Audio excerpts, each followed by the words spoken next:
২০শে মে ২০২৬। চারপাশের খবরগুলো যেন রোলার কোস্টারের মতো ছুটছে, তাই না? বাংলার মাঠের রাজনীতি থেকে শুরু করে একেবারে গ্লোবাল জিওপলিটিক্স, সব জায়গায় টান টান উত্তেজনা। চলুন আজকের এই বিশ্লেষণে আমরা এই সব খবরের একেবারে গভীরে গিয়ে দেখি আসলে ঘটছেটা কি। আচ্ছা, চলুন একদমই চমকে দেওয়া খবরটা দিয়ে শুরু করা যাক। ফলতা উপনির্বাচন আর ভোট গ্রহণের ঠিক একদিন আগে, হ্যাঁ ঠিকই শুনছেন, মাত্র ২৪ ঘণ্টা আগে একেবারে ডাক সাইটে একজন প্রভাবশালী তৃণমূল প্রার্থীর হঠাৎ ময়দান থেকে সরে দাঁড়ানোর খবর। ভাবুন একবার, ঠিক ভোটের আগের মুহূর্তে এমন একটা সিদ্ধান্ত রাজনীতির পাড়ার কতটা আলোড়ন ফেলতে পারে। মানে লোকাল পলিটিক্সের সমীকরণ যে কতটা দ্রুত আর নাটকীয়ভাবে পাল্টে যেতে পারে, এটা তার একটা জ্বলজ্বন্ত উদাহরণ। আজকের এই বিশ্লেষণে আমাদের আলোচনা পর্যায়ক্রমে এগোবে। প্রথমে বাংলার রাজনৈতিক রণক্ষেত্র, তারপর কেন্দ্রীয় এজেন্সির তদন্ত, ৩ নম্বরে আদালত ও নাগরিক পদক্ষেপ, ৪ থাকছে বিশ্ব নেতাদের দিকে নজর এবং শেষে উদীয়মান স্বাস্থ্য সতর্কতা, একদম লোকাল থেকে সোজা গ্লোবাল।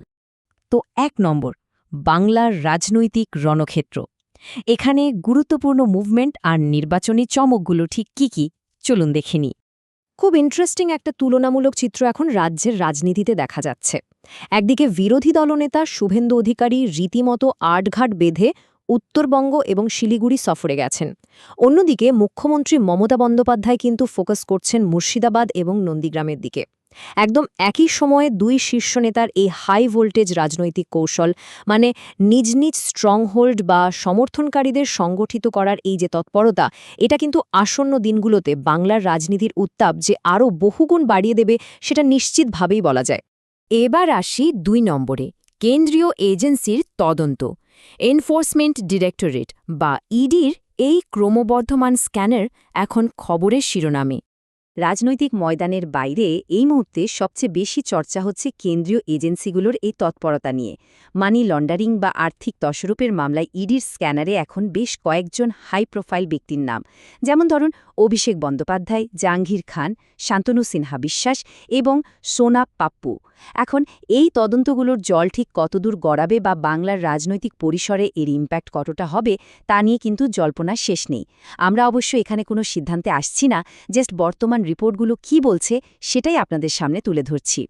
চলে যাচ্ছি ৩ নম্বর বিষয়, আদালত ও নাগরিক পদক্ষেপ। কিভাবে বিচার বিভাগীয় রায় এবং রাষ্ট্রের হস্তক্ষেপ আমাদের সমাজটাকে একেবারে নতুন রূপ দিচ্ছে সেটাই এবার দেখব। এই মুহূর্তে সবচেয়ে ক্রিটিক্যাল যে ব্যাপারটা কলকাতা হাইকোর্টে চলছে তা হল ওবিসি তালিকা মামলা। বাংলায় অন্যান্য অনগ্রসর শ্রেণী বা ওবিসিদের কিভাবে শ্রেণীবিন্যাস করা হবে আর তাদের সংরক্ষণের আইনি স্ট্যাটাসটাই বা কী, তার ওপর একটা বিশাল মাপের আইনি পর্যালোচনা চলছে। ব্যাপারটা কিন্তু মোটেও ছোট নয়। এই মামলার রায় আগামী দিনে এই রাজ্যের অসংখ্য মানুষের শিক্ষা আর কর্মসংস্থানের সুযোগের উপর সরাসরি প্রভাব ফেলবে। আর ঠিক এই কারণে সবার চোখ এখন হাইকোর্টের দিকে। ওবিসি মামলার পাশাপাশি আরও ৩টে বড় আপডেট না দিলেই নয়। প্রথমত, পরিযায়ী শ্রমিকদের অধিকার নিয়ে সুপ্রিম কোর্টের নতুন আর কড়া নির্দেশিকা। দ্বিতীয়ত, আরজিকর মেডিকেল কলেজ কাণ্ড, যেখানে সাধারণ মানুষের মধ্যে জাস্টিস বা ন্যায়বিচার পাওয়ার একটা ক্রমবর্ধমান আশা তৈরি হয়েছে। আর তৃতীয়ত, AIOCDর ডাকা দেশব্যাপী ধর্মঘট। এর জেরে কিন্তু দেশের অনেক জায়গায় জরুরি চিকিৎসা সামগ্রী আর ওষুধের সাপ্লাই চেন মারাত্মকভাবে ব্যাহত হচ্ছে। এই প্রত্যেকটা ইস্যুই আমাদের দৈনন্দিন জীবনে খুব গভীরভাবে জড়িয়ে আছে। আর এই ঘটনাটা খুব চমৎকারভাবে তুলে ধরে যে কিভাবে প্রশাসন নাগরিক শৃঙ্খলা বজায় রাখতে বড়সড় সিদ্ধান্ত নিচ্ছে। রাজাবাজার এলাকায় জনবহুল রাস্তায় জুম্মার নামাজ পড়া বন্ধ করে সরকার সফলভাবে সেই প্রার্থনার স্থান অন্য জায়গায় সরিয়ে দিয়েছে। রাস্তাঘাটের যানজট আর নাগরিক সুবিধার কথা মাথায় রেখে এই ধরনের প্রশাসনিক হস্তক্ষেপ কিন্তু সত্যিই একটা উল্লেখযোগ্য পদক্ষেপ, যা ওই এলাকার সার্বিক পরিবেশকেই একটা নতুন রূপ দিয়েছে। এবারে ৪ নম্বর, বিশ্ব নেতাদের দিকে নজর। রাজ্যের গণ্ডি পেরিয়ে এবার একটু গ্লোবাল জিওপলিটিক্যাল জোটের পরিবর্তনের দিকে তাকানো যাক। আন্তর্জাতিক মহলে একই দিনে ঘটা দুটো মেগা ইভেন্ট কিন্তু সবার নজর কেড়েছে। একদিকে আমাদের প্রধানমন্ত্রী নরেন্দ্র মোদী ইটালির প্রধানমন্ত্রী জর্জিয়া মেলাউনির সঙ্গে এক অত্যন্ত গুরুত্বপূর্ণ বৈঠকে বসেছেন।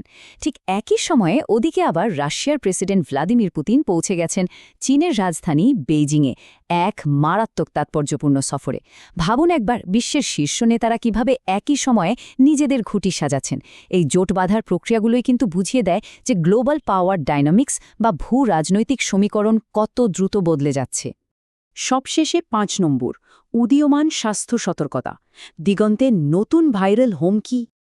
বিশ্ব রাজনীতির পাশাপাশি আর একটা জায়গা থেকে খুব চিন্তার খবর আসছে, আর সেটা হলো গ্লোবাল হেলথ অ্যালার্ট। বর্তমানে দুটো সম্পূর্ণ আলাদা কিন্তু সমান ভয়ঙ্কর ভাইরাসের খবর নিয়ে আন্তর্জাতিক মহল বেশ উদ্বিগ্ন।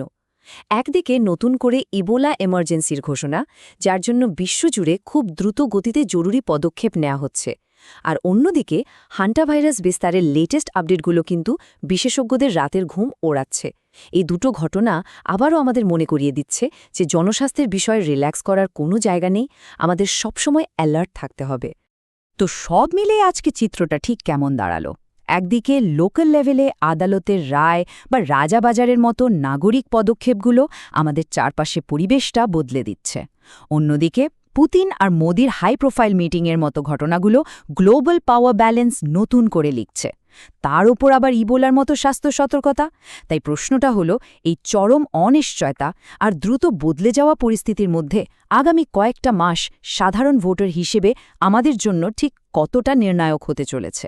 আমরা কি এমন কোনো বড় পরিবর্তনের সামনে দাঁড়িয়ে আছি যা এখনও আঁচ করতে পারছি না? এই প্রশ্নটাই বরং আপনাদের জন্য রেখে গেলাম।